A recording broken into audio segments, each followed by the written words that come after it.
On our way out to this next dive spot today, look what I jumped in on. A baby dolphin. I couldn't believe it. I was so happy. I was trying to mesmerize him with my hands, getting him to stay curious. I had no fins on, just jumped in the water with a mask on. The mom's just right there behind him, and it was so cool. I didn't want to crowd them too much, but I wanted them to stay around. But you know what? Dolphins are just gonna keep on swimming. And they weren't even trying to get away. They were just moving quick. This was such an amazing and magical experience. I was so happy for it. Next, we went up to this little river that came out of a blue hole. This place was a mecca for stingrays. I don't think I've ever felt more rejected in my entire life. This lovable stingray wanted nothing to do with me or my sausage stick. None of them did, actually. Not really sure why they all stay here, but they seem really intent on the area. Oftentimes I'll have to walk with a stick just to kind of move them out of the way so I don't end up accidentally getting stabbed by them. But they're such a cool animal. I really love seeing them, especially from this angle.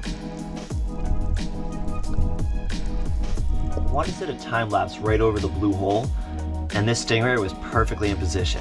We'd come back hours later. But first, we gotta dive this coral river. I've never seen anything like this, but there was just so much coral and sea fan, hard coral, soft coral, corals I didn't even know existed, just everywhere here was packed. I wish my camera could capture all the colors that there were, but it was amazing.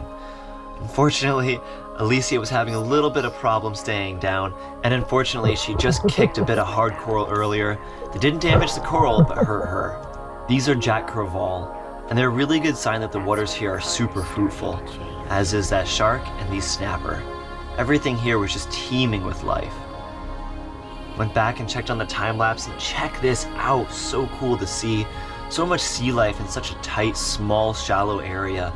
I really love spots like this. They're honestly a treasure for the ocean.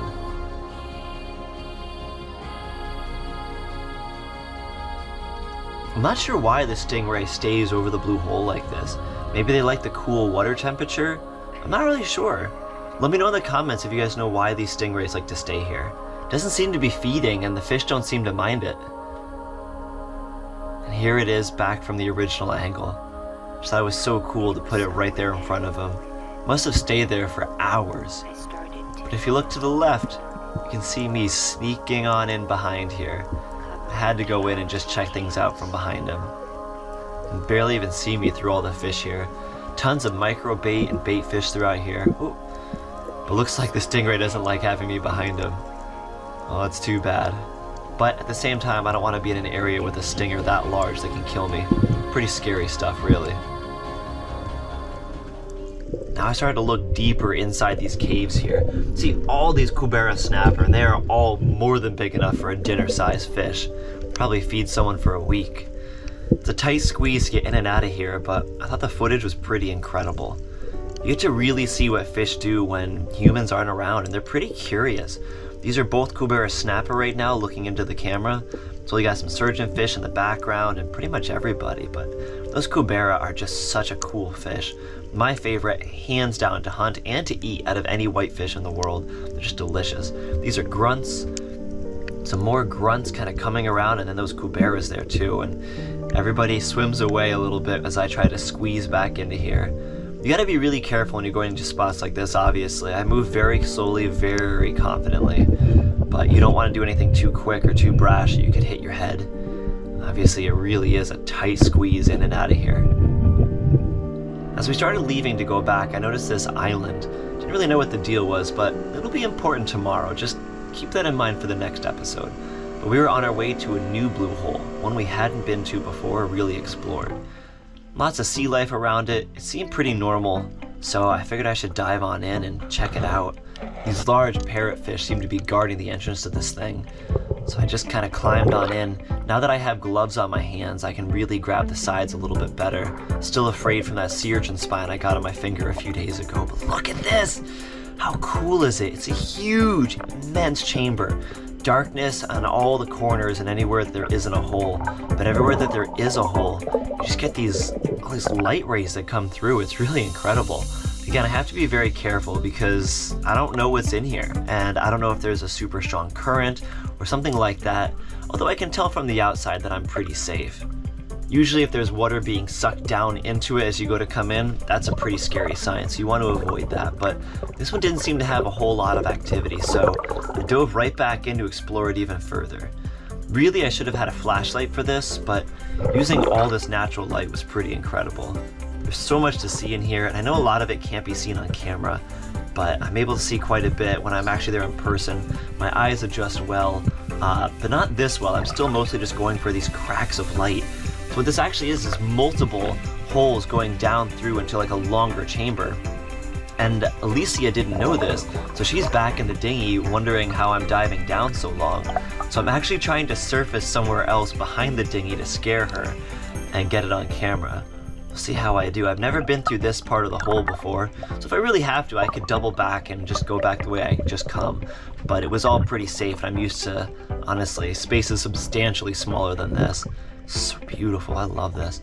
Alright, scaring some fish. I gotta come up as quietly as I can, as far back as I can. Let's see what I can do.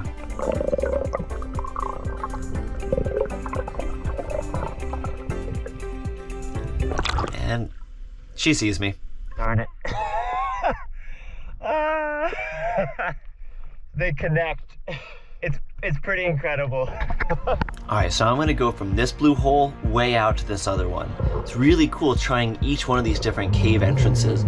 They all seem to be more than big enough for me to fit in there, which definitely makes me think what else could fit in here. Honestly, I would say probably the most dangerous thing would be a large Cubera snapper. They get up to 200 pounds, so one could easily kill me if they really wanted to, but I don't think it's ever been documented before. And to be honest, I've speared some pretty big ones and they've never come back around and tried to attack me. So you can see even more of them all around here. I just love seeing them, and knowing too that I can always get a meal whenever I need it. It's really nice.